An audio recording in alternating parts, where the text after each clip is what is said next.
नमस्कार। अगर कभी आप अपने प्रेजेंट या पास्ट रिलेशनशिप्स को एनालाइज करेंगे तो आप देखेंगे कि सभी रिलेशनशिप्स में आप एक ही तरह बिहेव करते हैं। किसी को अपने पार्टनर को प्लीज़ करना अच्छा लगता है, किसी को कंट्रोल करना, तो किसी को इग्नोर करना। ये बिहेवियर्स कहाँ से आते हैं? मैरिज और फैमिली काउंसलर डॉक्टर मिलन और केई यर्कोविच के अनुसार हर इंसान का अपनी परवरिश के हिसाब से एक प्यार करने का ढंग या लव स्टाइल होता है।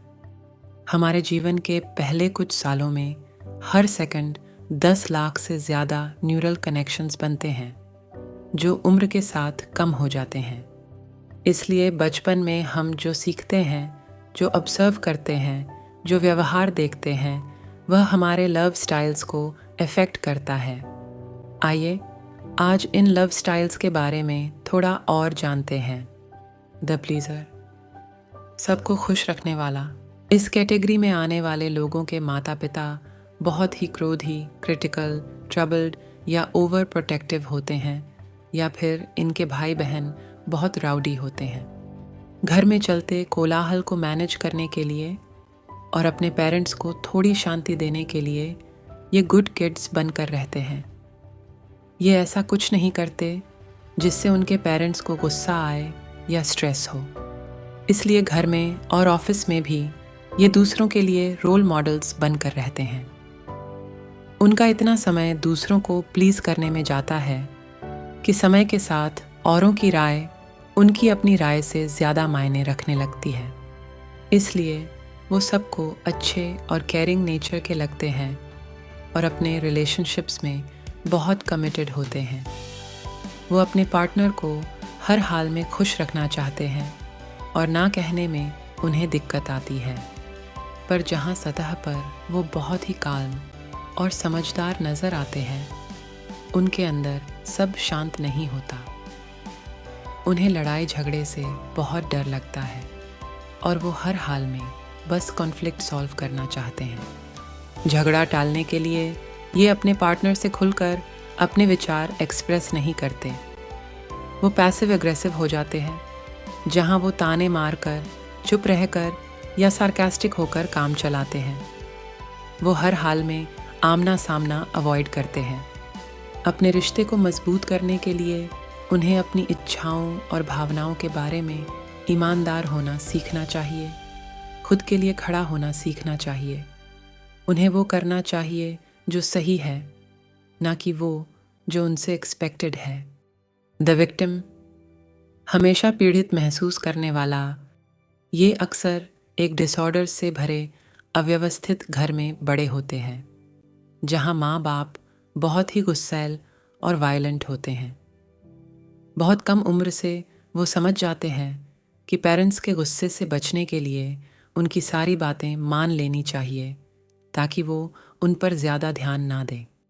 वो जानते हैं कि उनके माता पिता का गुस्सा किसी बात से भी ट्रिगर हो सकता है, इसलिए वो हमेशा शांत और छुपे छुपे रहते हैं।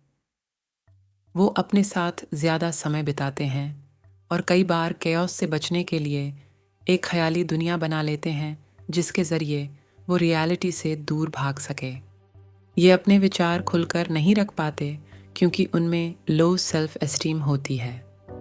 इनमें एंग्जाइटी और डिप्रेशन के केसेस भी देखे जाते हैं। वो दूसरों से जल्दी इन्फ्लुएंस हो जाते हैं और जनरली अपने पेरेंट्स जैसे कंट्रोलिंग पार्टनर्स चुनते हैं। इनके पार्टनर्स जहां शुरू में उनके आज्ञाकारी व्यवहार से खुश होते हैं, आगे जाकर वो उसी को उनकी कमज़ोरी के रूप में देखने लगते हैं। उन्हें उनका बिहेवियर बचकाना लगता है और वो उनका तिरस्कार करने लगते हैं। विक्टिम लव स्टाइल में शांत माहौल में भी लोग डरे हुए रहते हैं कि क्या पता कब कुछ गलत हो जाए। वो हकीकत से दूर होने के लिए सब्सटेंस अब्यूज़ कर सकते हैं। वे अपने बच्चों के प्रति भी क्रोध दिखा सकते हैं। स्टेबल रिलेशनशिप्स बनाने के लिए उनको अपने लिए खड़ा होना सीखना चाहिए और अपने पार्टनर से मैनिपुलेट नहीं होना चाहिए।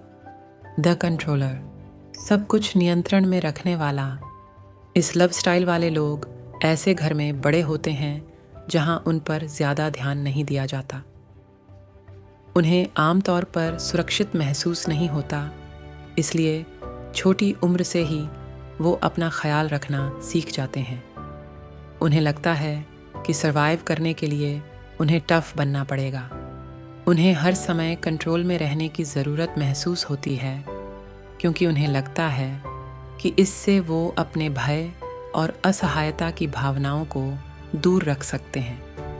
अगर उनसे उनकी सेंस ऑफ कंट्रोल छीन ली जाए तो उन्हें बहुत असुरक्षित महसूस होता है। उन्हें गुस्सा भी बहुत जल्दी आ जाता है, जिसे वो दूसरों को डराने और अपनी बात मनवाने के लिए एक हथियार की तरह यूज़ करते हैं। उन्हें लोगों से कोई ख़ास सहानुभूति नहीं होती। उन्हें आज्ञाकारी लोग ज़्यादा पसंद आते हैं। उन्हें अपने कंफर्ट जोन से बाहर निकलना अच्छा नहीं लगता। कोई काम अगर उनके बताए गए तरीके से ना हो तो वो बौखला जाते हैं। कई बार वो अनप्रेडिक्टेबल भी बिहेव करते हैं ताकि लोग उन्हें कंट्रोल ना कर पाए। जीवन में स्टेबल रिलेशनशिप्स बनाने के लिए उन्हें दूसरों पर भरोसा करना, लेट गो करना और अपने गुस्से पर काबू पाना सीखना चाहिए। द वैसिलेटर, हिचकिचाने वाला। इसमें लोग अक्सर अनप्रेडिक्टेबल पेरेंट्स के साथ बड़े होते हैं। उन्हें बहुत कम अटेंशन मिलती है और वो कम उम्र में समझ जाते हैं कि वो अपने पेरेंट्स की टॉप प्रायोरिटी नहीं है। इसलिए वो एक्सेप्टेंस और रिजेक्शन को लेकर बहुत सेंसिटिव हो जाते हैं। उनमें अक्सर फियर ऑफ अबैंडनमेंट होता है। उन्हें लगता है लोग उन्हें छोड़कर चले जाएंगे। वो बहुत अकेला और मिसअंडरस्टूड फील करते हैं। जो प्यार और अटेंशन उन्हें बचपन में नहीं मिला, उसे वो बड़े होकर ढूंढने निकल पड़ते हैं। इसके चलते वो हर नए रिश्ते को आदर्श बना लेते हैं और पूरा टाइम और एनर्जी उसी में लगा देते हैं। हर नया पार्टनर उन्हें अपना सोलमेट लगता है, पर अगर उनका पार्टनर उनके आदर्श पार्टनर की छवि को मैच नहीं कर पाता या उतना प्यार नहीं कर पाता जितना उन्हें चाहिए, तो एक वैसिलेटर अपने पार्टनर को दोषी मानने लगता है और निराश हो जाता है। वे अपने रिश्तों में बहुत तनाव और आंतरिक संघर्ष से गुजरते हैं। उनका पार्टनर भी उनसे बचकर रहने लगता है, क्योंकि उनके मूड स्विंग्स से उन्हें डर लगता है। स्टेबल रिलेशनशिप्स बनाने के लिए उन्हें किसी भी रिश्ते में जल्दी कमिट करने की बजाय अपने पार्टनर को समझने के लिए समय लेना चाहिए और उनसे रियलिस्टिक एक्सपेक्टेशंस रखनी चाहिए ताकि वो आगे चलकर हर्ट ना हो। द अवॉइडर, टालने वाला। इस लव स्टाइल वाले लोग ऐसे घरों में बड़े होते हैं जहां लव और अपने इमोशंस एक्सप्रेस करने के ऊपर इंडिपेंडेंस और आत्मनिर्भरता को महत्व मिलता है। इस वजह से वो अपने इमोशंस को लिमिट और कंट्रोल करना शुरू कर देते हैं। वो सिचुएशंस में इमोशनल न होकर लॉजिक और डिटैचमेंट से डील करते हैं। वो अपना प्यार बोलकर जताने में भी ख़ास अच्छे नहीं होते, इसलिए वो गिफ्ट देकर, अटेंशन देकर या फिज़िकल टच से खुद को एक्सप्रेस करते हैं। कुछ अवॉइडर्स फिज़िकल टच से भी डरते हैं, क्योंकि उनके पेरेंट्स ने कभी उनके सर पर हाथ फेर कर या गले लगाकर अपना लव एक्सप्रेस नहीं किया। वो इसे समझते ही नहीं। जहाँ रिश्ते की शुरुआत में इनके पार्टनर को ये इंडिपेंडेंट और स्टेबल लगेंगे, वहीं कुछ समय बाद उन्हें हर डिसीजन से लेफ्ट आउट फील होगा, क्योंकि अवॉइडर लव स्टाइल वाले लोग उन्हें इमोशनली डिटैच्ड लगेंगे। इनको स्टेबल रिलेशनशिप्स बनाने के लिए खुलकर अपने विचार व्यक्त करने चाहिए और अपने पार्टनर से ओपन अप होना चाहिए। अपने बचपन को, अपने एक्सपीरियंसेस को अपने पर हावी ना होने दें। आपकी मेंटल हेल्थ पर आपके बच्चों का भविष्य टिका है। कोशिश करें कि उनका बचपन आपसे बेहतर हो। जो कमी आपने महसूस की वो ना करें। अपने आप को बेहतर बनाने पर ध्यान दें। इनमें से आप किस लव स्टाइल से रिलेट करते हैं, हमें कमेंट्स में बताएं। अगर आपको हमारा कंटेंट पसंद आए तो चैनल को सब्सक्राइब करें। खुश रहे, स्वस्थ रहे। फिर मिलेंगे। नमस्कार।